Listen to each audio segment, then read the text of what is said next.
Okay.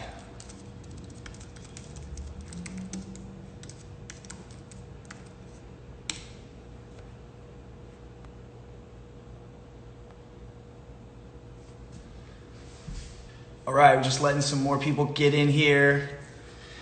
It is the first episode of Beats Live with me, Travis Mills, and today we have the very special YUNGBLUD, someone who I've been friends with for quite some time, someone who I'm a fan of, someone who's absolutely taken the music world by storm, and in just a few minutes he's going to join on this Instagram Live, and we're going to talk about everything he's been up to during quarantine.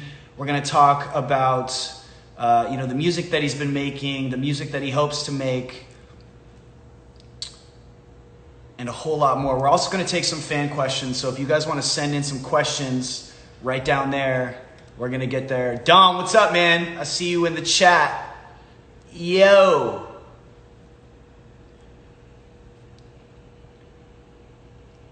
Let's get him on right now.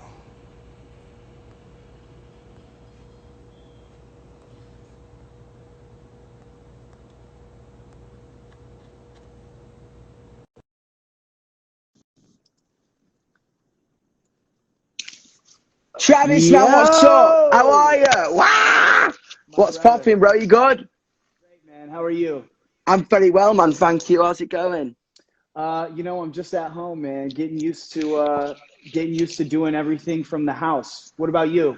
Oh, dude, same, man. I'm just a bit like, what is like? It's all very mad, innit? It's all very weird. It's a All little very weird. bizarre. It's funny. It's funny you use that word to describe, our current situation, right? It's just a bit, you know what I mean? Gotta plug it on. You know what I mean? Bro, I miss you. How you been? I miss you too, man. Honestly, dude, I'm doing great. I'm really grateful for everything. I have a lot of friends and a lot of family who have obviously just been impacted by all of this. And I've been able to really stay creative and really stay busy. So I'm not taking that for granted. I'm blessed.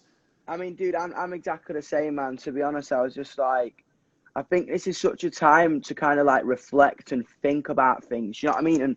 And it's like, I feel more connected to my fan base than ever. I can see them all dropping the black hearts, man. Do you know what I mean? I just like legitimately feel more connected to my fan base than ever right now, which is kind of bizarre because I thought it really made me frightened and kind of scared that we would kind of like have to like be away from each other for so long. But I don't know, man. It's kind of cool, you know? Well, speaking about your fan base, I mean, you're one of those artists that just has the most devoted and loyal fans, right? Like anytime Oh. we do anything together, it's thousands of comments, it's black hearts, it's, I get the DMs, I see it. What do you think drives their devotion to you and the music? I think, to be honest, I think it's just we just understand each other. That's like, it's just that connection that's so deep and unworldly. Like, they understand my brain and I understand theirs because we're made from the same material, even though we're from different parts of the world.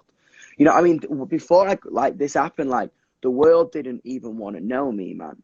You know what I'm saying? Like, I felt like the world didn't want to understand me for the way I was. But when I met them, I felt like I was understood from every single kind of medium of life, and they just made me feel like it was all right to be exactly who I am, and I just kind of, anytime anything negative may come my way, I know that I've got like this kind of slightly mental psychotic trust exercise that's going to catch me, man. You know what I mean? Well, dude, you're someone who's unapologetically himself. You know what I mean? In every single aspect, whether it's in a song, whether it's in a tweet, whether it's in an Instagram video, where do you think that authenticity comes from? I think to be honest, man, I remember like when I grew up in like such an kind of like industrial town, and the thing about it is like no one got me. No one would understand the British kid with fucking eyeliner talking about politics and wanting to kind of connect to other people and make a change. You know what I mean? No one kind of got that. But I remember I moved down to London thinking that everyone's going to understand down there. I'm going to go to art school. It's going to be really cool. It's going to be rock and roll. But they were even worse. And everyone was always, throughout my life, telling me what I should be, telling me what I should do, just putting this pressure, telling me how I should identify, keep my sexuality quiet, keep everything like locked up and cooped up in a box. And at the end of the day, I just couldn't be. I just thought to myself, I'm not going to be what they want me to be. I'm going to be exactly what I am, and I'm gonna scream that loud and go, is there anybody out there? And I think, going back to the question earlier, what makes me and my fan base so tight is when you put millions of people who feel like they can't be heard together, they are heard because of the simple size of us. That's the thing. Like, no, like even in my early career, no one was interested. No, everyone's like, no, I don't get this, man. It sounds like a bit like shit B-rate Arctic Monkeys. I was like, I'm not that. I promise you. I promise you, there's so much more than that. You know what I mean? And it wasn't until kind of we just, as a community, blew up. Was the moment where we were just like, whoa, everyone kind of got it and understood it, that it wasn't just about rock music or being a bratty kid talking naively to a camera or to whatever. It's about a movement of people, multiple ages, going, it is all right, exactly all right to be who you are, no matter where you're from, what sexuality, what race, what colour. It's a movement of people. That's what I like at my shows. It's not just a rock show. People are into hip hop, pop music, jazz, rock and roll all together, and it's just energy. You know what I mean? I think that's the main essence. Well, and you're someone who's built a platform, you know, given a voice to the marginalized, to the vulnerable, you know, and with this month being Mental Health Awareness Month, next month being Pride Month, what would you say to all of your fans that might be watching us right now who are struggling to find themselves? I mean, at the end of the day, as I say, it's just like, you know what? If you are out there and you feel like you cannot simply breathe as yourself because of the things around you, and people won't accept you and people won't understand you, we will. You know what I mean? This community will, and I do, because you understand me. You know what I mean? It's like, for example, like Pride and meeting them in the middle. I was speaking to someone, like, I always like speak to my fan base, and I was like today we did this crazy thing about them, like, drop a memory, and I was in the DMs today, and someone told me, it's like, I'm frightened to death to come out to my parents and tell them that I'm bisexual, because my parents have a warped, old, idealistic view on kind of sexuality and whatever. And I think I said to the person, I was like, at the end of the day, all you can do is tell your parents who you are. And I don't think it's going to be as bad as you think. I think just because their kind of ideology or whatever has been warped, I think you're their kid, and they will try their best to understand you and accept you and support you. And do you know what? If they don't, we will. We will be here. We will listen to you. We will feel the pain with you, and we will make you feel like it's all right. You know what I mean? That's what this whole thing is about. Yeah, you know? and I mean, just looking at the comments down here, you know, it's fans saying you saved their life. You know, it's fans saying that you've created a safe space for them. How does that make you feel, knowing that? Dude, that's the thing. I always say that. I'm like, I didn't save your life. I maybe was the soundtrack for it. You saved your life. You saved your own life. I was just maybe a fork in a crossroads. You know what I'm saying? And that's what I always say, because I say that as well. Like, you saved my life. And it's like, no, I saved my life. You just gave me the support and the confidence to do it for myself in a way that maybe my music did for you. You know what I mean? I ain't taking the credit for you kind of going, I can be who I am. It's like, no, you did that. You fucking did that. I didn't do that. That's, you know what I mean? That's on everyone. You could have, like, ignored it or not wanted to hear it or not wanted to feel it. Do you know what I mean? And at the end of the day, it's just like, they did that. I never want to take someone, like, credit away from that. And that just makes me so happy. If you could talk to 13-year-old Dom from right now, what would you tell yourself? It'd be a little shit. I'll be like, stop being so fucking naughty, you little twat.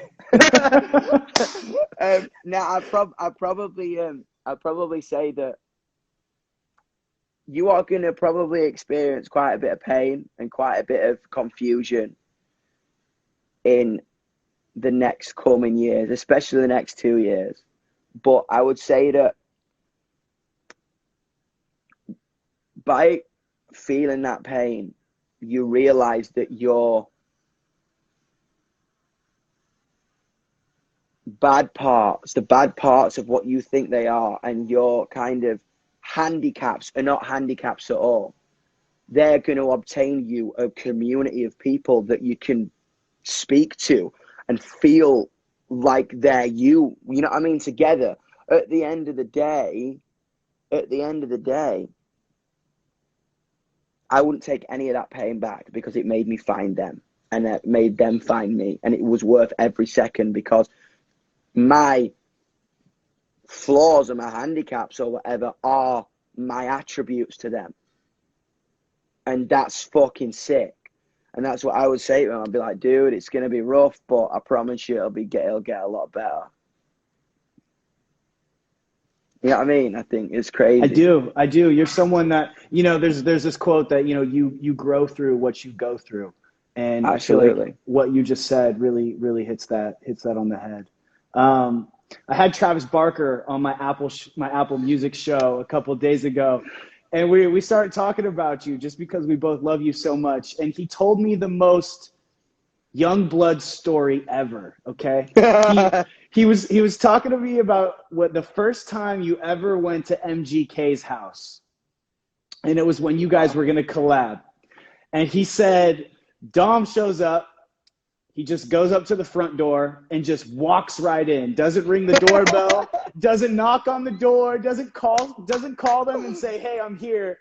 You just walk straight into MGK's house, and everyone's kind of like looking around like, yo, who is this? Yeah, dude, because Kels is in the studio and everyone's like, do you know what I mean? Like, I think they're like blasting some, like, I don't know, I think it was like early Beastie Boys or NWA, I can't remember, but the bass was heavy, everyone was smoking, and Kels was in the studio. And there's me in my like skirt and my hoodie, and I've just got my backpack. I'm like, hello, is Kels in? And everyone's like, who the fuck is this like British trans? You know what I mean? Like fucking cross dressing dude.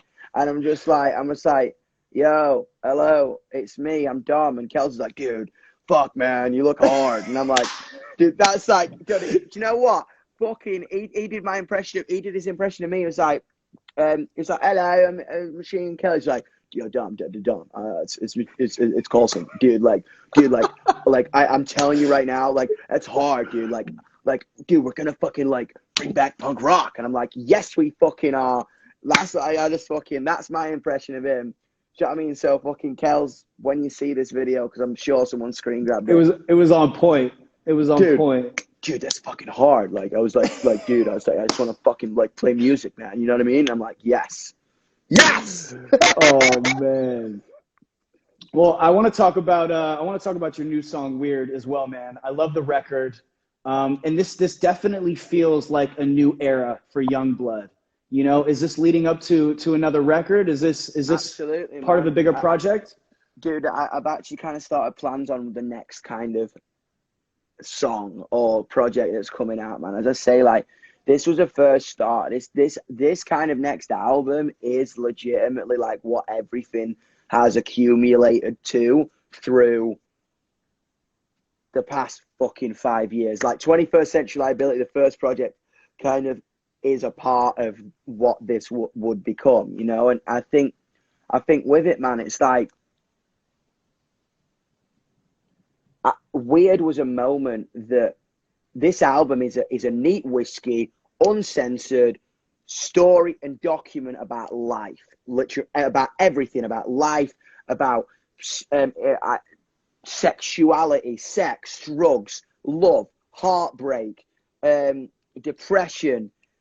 And it sounds like it's about a million things, but it's actually not. It's about the things that we face like every single day. And Weird was a good point, because the thing about it is, Weird was the turning point to me kind of going, okay, this is what this album's going to be. This album's going to be, I am 15 different people at once. So are you. So is every single person in the comment section, all at the same time. And it's all right to be that way. I think that's what makes us different about previous generations. You know what I mean? I think like now, you can be a million different things at once. I'll wear a skirt one day, and then I want to wear a suit the next day, and then I want to fucking be in. I want to fucking like collab with fucking Trippie Redd one day, and then I want to jump like fucking resurrect Kurt Cobain and rewrite Territorial Pistons. Do you know what I mean? I'm like a million different like places at once. But that combination is what makes you exactly unique, you know. And weird was like, I wrote that last year about like kind of the weirdest time of my life ever, which I mean, it wasn't because now it is, but like, I just needed that kind of optimism and that full of contradictions and that moment of like a 10 things I hate about you coming of age story. Like, it's all going to be all right, man. Do you know what I mean? And to UK, it's so crazy because to people in the UK, they're saying like it sounds like Depeche Mode and The Cure and Joy Division, but everyone in the US is like, it sounds like the Postal Service, Such Great Heights. And I'm like, that's so sick that every kind of culture feels that coming of age kind of thing. And everyone's like asking me to drop this song called Ice Cream Man that everyone's saying. I see it in the chat. Dude, I promise you I'll fucking drop it. It just needs to be right. Everybody, I'm going to give it to you one day. I can't undercook Ice Cream Man or it's going to give you food poisoning. You know what I mean? You're all going to be fucked if I undercook it. Does a song like Weird take on a new meaning to you now, given the circumstances that the whole world's going through? Oh, I mean, legitimately, it's kind of like remain unified. Keep your head on your shoulders. Just because we can't touch each other don't mean we can't feel each other. And we're going to look back on this, and you're going to look back on probably any hard time in your life and go, that was just the weirdest time of my life ever imaginable. But it's all going to be all right in the end. Because it just, as I said earlier, pain and confusion and struggle will only lead to coming of age and optimism and becoming wise. You know what I mean? And dude, I can't wait for this next song I'm about to put out. It's so fucking British rock and roll, and it's just like I just been like upset. I've been looking at like Johnny Rotten and Blur and Amy, and like this next single, like I can't wait for him to hear it. That's coming soon. Like it's gonna be very loud. I'm gonna do something very raucous. You got to text it to me when we hop off Instagram. Oh, I absolutely will. I appreciate you, man. Well, yo, I want to take some fan questions because we literally got thousands of them. Wow. So we put up something yesterday, and I got a few, and then I'm going to take some that people are sending in real time. But Gianna Nicole asks, why do you think our generation suffers from so many mental health issues? I think our generation doesn't suffer more than past generations have. I think we are a generation that talks about our mental health issues, where in the past everyone was told to shove it under the rug. Yeah. And at the end of the day, everyone always says in like press, it's like the millennials, the generation of messed up individuals. Every single generation has armies and armies and armies of messed up, scared, confused people. I'm one of them. But it's what we do with that is what makes us feel like we have a voice. You know what I mean? At the end of the day, I think our generation has a lot of mental health cases because we talk about it. And that's fucking awesome. Because I know by firsthand, because I am in this so much that every time my fan base, my community, they find best friends, they find connections that are so deep rooted into people's souls because of mental health issues. And they can be on the other sides of the world. They find partnerships. When people say like, oh, my, like, I have so many people come, like, I met my partner through your music because we connected over anxiety, ADHD, OCD, anything, any kind of oppressive thing. Everyone just kind of like comes together with it. You know what I mean? Definitely. Yeah. I mean, I think now more than ever, people are feeling empowered and they're feeling heard, and we're being more vocal about it. Dude, Right. and that's it. That's what it's all about, man. And as I say, like, I just wanted to create a space where people can do that. And it's so crazy that it's growing so vastly every day. It's mental. I'm like, whoa. It's Whoa. fun to watch. It's fun to watch, man. And just see the growth every single day. Mental. Carly Marie XOX asks, did you have another plan for the weird video before lockdown? Yes, I did. I had like a very kind of weird was supposed to come out later in the year. And it was kind of, the album is kind of around a concept and kind of a concept of life, and not being able to shoot the videos in order and in the way I wanted them kind of threw me a lot, because every video was going to be intricate. Every video is going to be intricate, but I've just had to do it in a separate way. But I just wanted to put Weird out, and I'm probably going to shoot another video, touch wood, for Weird later on, to fit with kind of what I had in mind. But as I say, when I released this song, it meant something different to me right now in this moment. Songs can mean things to you in different moments. You know what I mean? Right now, I want it to be like, I am with my best friends in a house. I am trapped. I am scared. I am just like you, but I am optimistic and I am having fun and I'm trying to make the best of it. And that's what we did with the video. You know what I'm saying? We recorded it on an iPhone, and we spent £100 on an iPhone mount and a statue of Jesus Christ, and that's it. You know what I mean? It meant a different thing in that moment. I think I always see, like, I see myself as like a reactive artist. You know what I mean? Who kind of reacts to what happens. You know what I mean? Definitely. Yeah. I saw this next question and I knew I had to ask it, but Lana Isabel asks, what can I do if I love singing, but I'm not that good at it and I lack confidence? As I say, man, I'm an alright singer. Iggy Pop was like an alright singer, but you just gotta own it, man. You know what I'm saying? If you're saying something that no one's heard, yeah, it don't matter. I mean, obviously, like, I like to be shook by voices, but if you mean it, do you know what I mean? It's not about, like, we ain't, like, I always say this, like, we are the not even great players, but we got spirit. You know what I mean? And that's all it's about. Just having spirit and just putting the spirit out there and people, like, connect to it. Do you know what I mean? That's what it's about. Definitely. I mean, one of my favorite bands, Blink-182, Tom would, say every night they got on stage, we suck, but they can play fast, and that's what made it so fun. Good, and that's it, man. It's just like, do you know what? It's like, whatever. That's why I never, like, live, man. I just never kind of, like, overtly tune or do anything like that, because I'm like, do you know what? If it's like a bit shit, it was supposed to be that way. Do you know what I mean? It makes you know I'm human, doesn't it? 100%. _Z03 asks, what's your favorite flavor of ice cream?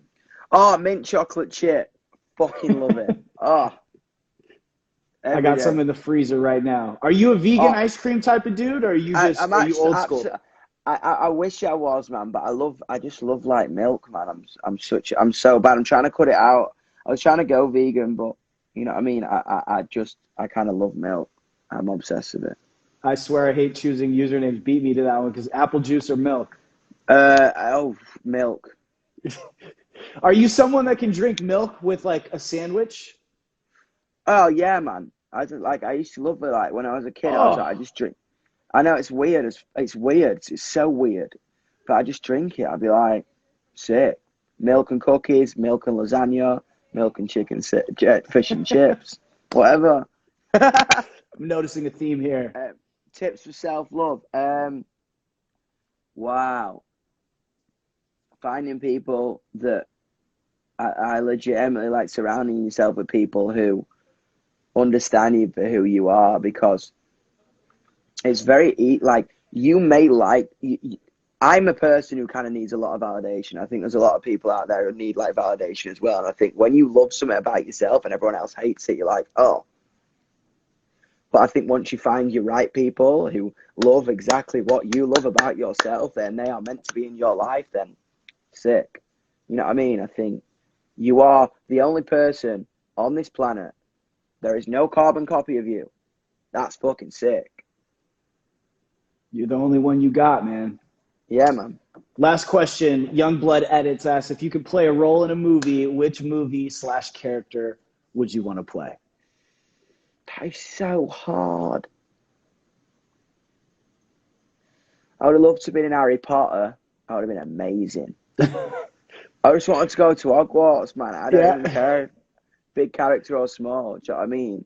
Do you know what house you would be in? The thing about it is it's so hard, man. I'm like, my aesthetic is Slytherin, but my heart is Gryffindor. So the sorting hat would have such a fucking hard job with me. I feel like I mean? Yeah, that's just a whole debate that's gonna flood the comments right now. Yeah, do you know what I mean? I'm just like everyone. I think that's it. I don't know what I am. I would have liked to have played the Riddler as well. Do you know what I mean? I'd love to play the Riddler. Jim Carrey nailed it. You know what I mean? Oh yeah, I just went back and watched all the old Batman. You know, Batman Forever. All the old so Batman good, movies. Man. So good. Insane. You would definitely make a great Riddler. Music video idea. That's a music video idea, though. I mean, yeah, it's question out face tat. Dom, I love you, man. It's so good to catch up with you. It's always great, getting to talk to you. And you're one of the most authentic dudes I've ever met in and outside of all of this. Thank you again for, making the time and hopping on. And I know always, Travis, man. Always, brother. Yeah. Shout out to Beats by This is the first episode of my new show, man. It's the first Everybody episode. tune in. Everybody go give Travis loads of love. Go drop some black hearts on his page. Like, Travis has supported me from the beginning. He's got his finger on the pulse with so many cool new artists, man. He's the GOAT. I love you, man. Love you, brother. I will see you very soon. You stay safe. I'm happy that you're healthy. And, take care of yourself, bud. Love you, Trav. See you later, brother. Bye, man. All right. And thank you to everyone for tuning in, asking the questions. I will see y'all very soon for another episode of Beats Live with me, Travis Mills. Thank y'all so much. Peace. Have a good one.